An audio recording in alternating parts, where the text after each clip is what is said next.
नमस्कार, मेरा नाम कृतिका है और मेरा नाम प्रथा है और आप देख रहे हैं मेरी न्यूज़ बुलेटिन। तो चलिए शुरुआत करते हैं इस सप्ताह की बड़ी खबरों के साथ। दिल्ली सरकार ने न्यूनतम वेतन दरों में की वृद्धि। New York city declares April 14 as doctor B.R. Ambedkar day.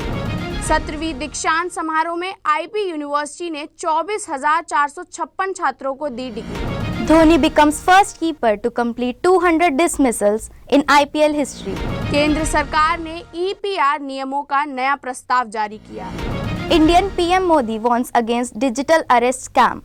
Delhi सरकार ने 1 अप्रैल 2025 से सभी श्रेणियों के श्रमिकों के लिए न्यूनतम वेतन दरों में बढ़ोतरी की है, जिसके तहत अब अकुशल श्रमिकों को 18,456 रुपये और स्नातक योग्यताओं वाले कुशल श्रमिकों को 24,356 रुपये प्रति माह वेतन मिलेगा। यह निर्णय महंगाई को ध्यान में रखते हुए लिया गया है ताकि श्रमिकों को जीवन यापन में थोड़ी वित्तीय राहत मिल सके और उनकी खरीदने की क्षमता में सुधार हो।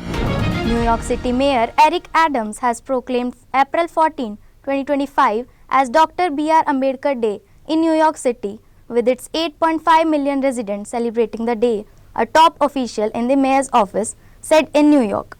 His advocacy resonates far beyond the borders of India, making him an icon for the modern human rights movement, Mr. Athawale said.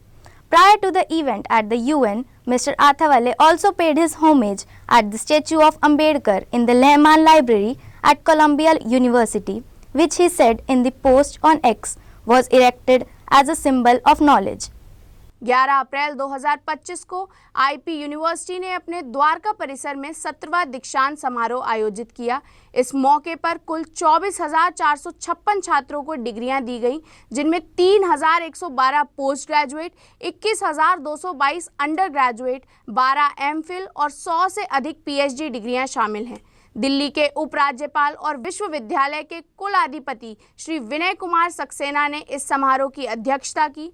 Padmashri professor Ashutosh Sharma, भारतीय राष्ट्रीय विज्ञान अकेडमी के अध्यक्ष, ने छात्रों को संबोधित करते हुए दीक्षांत भाषण दिया। Chennai Super Kings captain MS Dhoni added another feather to his cap in his illustrious career by becoming the first player in the history of Indian Premier League to complete 200 fielding dismissals. Dhoni achieved the feat during the Chennai Super Kings encounter against the Lucknow Super Giants on Monday, April 14 at the Bharat Ratna Shri Atal Bihari Vajpayee Ekana Cricket Stadium. 14 अप्रैल 2025 को केंद्र सरकार ने plastic और packaging कचरे के प्रबंधन के लिए विस्तारित उत्पादक उत्तरदायित्व EPR नियमों का नया प्रस्ताव जारी किया, जो 1 अप्रैल 2026 से लागू होगा। इस प्रस्ताव के तहत उत्पादकों, आयातकों और ब्रांड मालिकों ने अपने उत्पादकों के उपयोग के बाद उत्पन्न कचरे के संग्रहण, पुनर्चक्रण को और निपटान की जिम्मेदारी लेनी होगी। इसके साथ ही विभिन्न प्रकार की पैकेजिंग सामग्री के लिए अलग-अलग पुनर्चक्रण लक्ष्य तय किए गए हैं और कंपनियों की गतिविधियों की निगरानी के लिए एक डिजिटल पोर्टल भी स्थापित किया जाएगा।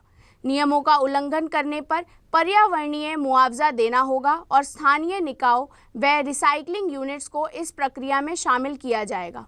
सरकार का उद्देश्य प्लास्टिक प्रदूषण को नियंत्रित करना है और जिम्मेदारी कचरा प्रबंधन प्रणाली विकसित करना है।